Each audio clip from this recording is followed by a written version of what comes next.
All right, this is 5-7. Today we are doing adding polynomials. It's pretty similar to what we've been doing, so it shouldn't be too hard for you. The way we've been doing this, and what's different from the past lesson, is we combine like terms within one polynomial.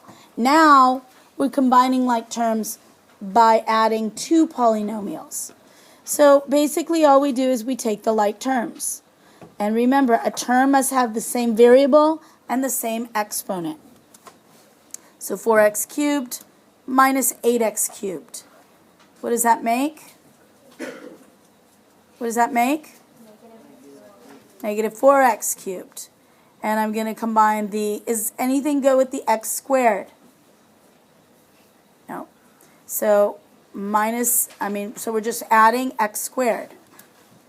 Does anything go with the negative 2x? What, Piper? Negative 5x. And negative 2x make? Negative 7x. That's right. They combine. They're like terms. Because they're both to the first power. And then last but not least, what's left is, Oscar? Negative 7 and 1, which would make negative 6. Okay. Okay. Now, vertical method.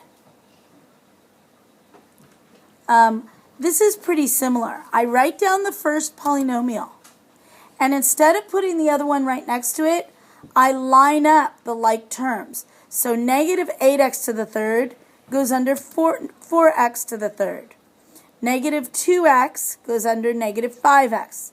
Do you see how the variable terms are like terms? And the positive 1 goes under the negative 7. So now what we have is I just add up and down. Positive 4x cubed minus 8x cubed is negative 4x cubed. I bring down my x squared because there's nothing to combine with it.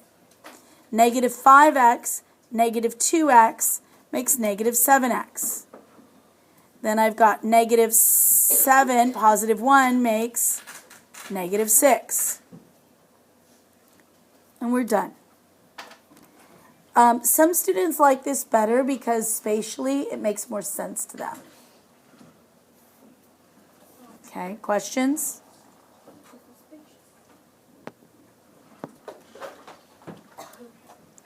So let's talk about like terms and unlike terms. Pay close attention to these. Remember, it is a like term if the variable and the exponent are the same. So 5x minus 4x are like terms because it's x to the first power. But 5x and y are not like terms because they're different variables. Negative 3m squared and m squared like terms because it's m to the second power. Negative 3x and 4 unlike terms because the 4 doesn't have an x to the first power. 7xy and 2yx. Order does not matter. They're both x to the first power and they're both y to the first power. And that's because of the commutative property that we're allowed to do this. I can multiply 2 times 3 times 4. 2 times 3 is 6 times 4 is 24. Or I can do 4 times 2 is 8 times 3 is also 24. If it's straight multiplication, order doesn't matter by law of the commutative property. Negative 5xy and 2y. It has to have the exact same combination. Same combination. Okay? Negative 5xy and 2y. Not the same. The 2y is missing it. 4/5 a, negative a. They're both a to the first power, so they're like terms. 4x squared and negative 3x. The x in one term is to the second power, and the second term is to the first power, so they're unlike terms. 2/3 x squared y, x squared. Why are these like terms? Jason? They have the same variables. And? What are the x is squared? X is squared in both of them, y is to the first in both of them. Sarkis? Would negative a and like 2a be like terms terms as well? No, negative a and 2ab, because that's like this, negative 5x and 2y. They have to have the same exact combination. In that 2y, it's missing the x to the first power. So in the 2a, in the 2a, it's missing the b. If the other one's ab. No, the other one's A too, but it's like negative A. Oh, the coefficient doesn't matter. So you're saying between what two terms? Negative A and 2A. Oh, you said 2ab. No. No, we said what negative A and 2AB like terms. Oh, thank you. Okay. Okay, yes, these are like terms because they're both a to the first. Okay, that would not go there. And now 5x squared y and 7x y squared. Why are these not like terms? Kiana? Because x is squared in one and y is squared in the other one. Right. It has to be exactly the same, the variable part. Okay? All right, so now I'm going to let you do 1 through 3. Pause the recording and do 1 through 3. All right, so number 1, what did we get? Sarah Tupper. 4a minus 7. 4a minus 7. Perfect. Next one, number 2. Paul Marr. 8x to the power of 2 minus x minus y. Perfect. 8x squared minus x minus 5. Number 3, please. Rogelio. 3y squared plus 5y plus 7. 3y squared plus what? 5y 5y. plus 7. Perfect. Okay, questions? Okay. Jason, do you have a question? Okay, then. All right. Now, why don't you just do, pause here. Now do the next 4. All right, so number 1, you should have gotten 15x cubed plus 2x minus 8. Number 2 would be 7y to the 4th plus 3y minus y squared minus 14. How'd you get 3y? 3y cubed, Oh, yeah. because I'm combining, No, you said I had this, You said 3y. 3y cubed. Okay, number 3, you should have ended up with 7x squared minus 9x minus 5. Number 4 should have been plus 5m cubed minus 2m squared minus 6m plus 10. Questions? All right, so these just get a little bit longer. Go to the 4th power. Just make sure you're putting everything in standard form. And we're going to move on to this drawing here.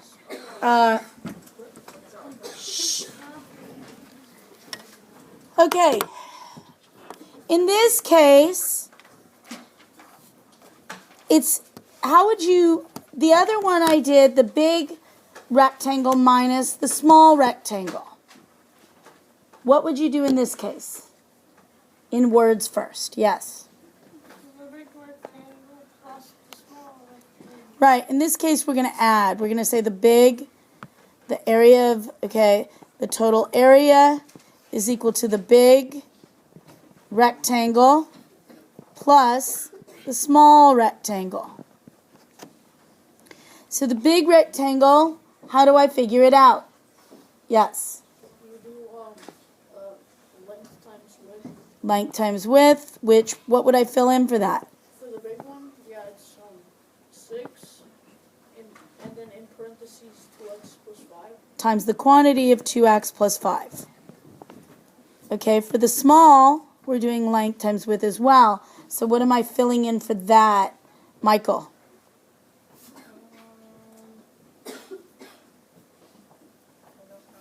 We're looking here. How do I find the area of that?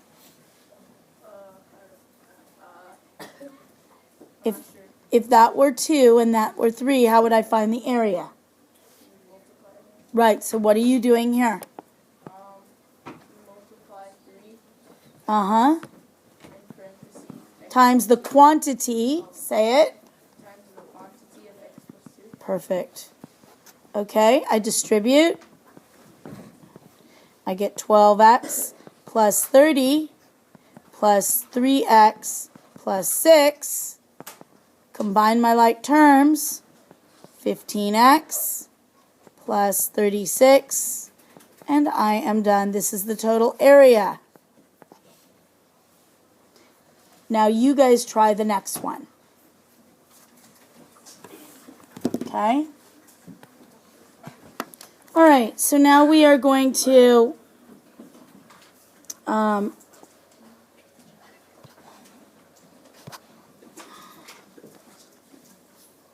okay, so if I look at the next one, we're setting it up. Total area is equal to, I want to hear from somebody else. Rosie? 57. No, give me what numbers am I multiplying together? How about, 5 times 3x to the second power times the quantity. The quantity means the parenthesis. Keep going. minus 2x. Minus? Is this being subtracted out? I'm adding it on. I find the area of this. I know, I said like multiply. Oh, okay, minus 2x. You're right. Okay. Uh-huh. And we're multiplying Plus. plus 7 times the quantity of 6x to the second power plus 5x. Yep. Okay. She did a little backwards for my PowerPoint. Multiply them out. I got 42x. Please stop. Squared combines with 15x squared to give us 57x squared. And 35x minus 10x gives us 25x. So our final answer. This is the area of those two rectangles. Now, if we have something like this, let's look. Find the length of AC. That means from here to here. But they're giving us AB and they give us BC. So if I were to create an equation out of that, AC equals AB plus BC, right? I just add the polynomials. It's no different. Does that make sense? So you try number 2. Go. I take the first polynomial, I add it to the second one, and you should get 4x squared plus 16x plus 2. One other type of diagram, you might see something like this. What this means is that it says find the area. Since they don't have the dimensions, this is the area. If it's inside, that's the measure of the area. So all we're doing is adding the area of each triangle. And when we do that, we will get the area of the quadrilateral. So just make sure you're lining up your like terms. And the biggest problem is that, like, see, what happens if you're given this term first? You've got to make room for that x to the first. Do you understand if you're doing it vertically? And that's the lesson. Now, homework tonight is page 233, 1 through 27 odd.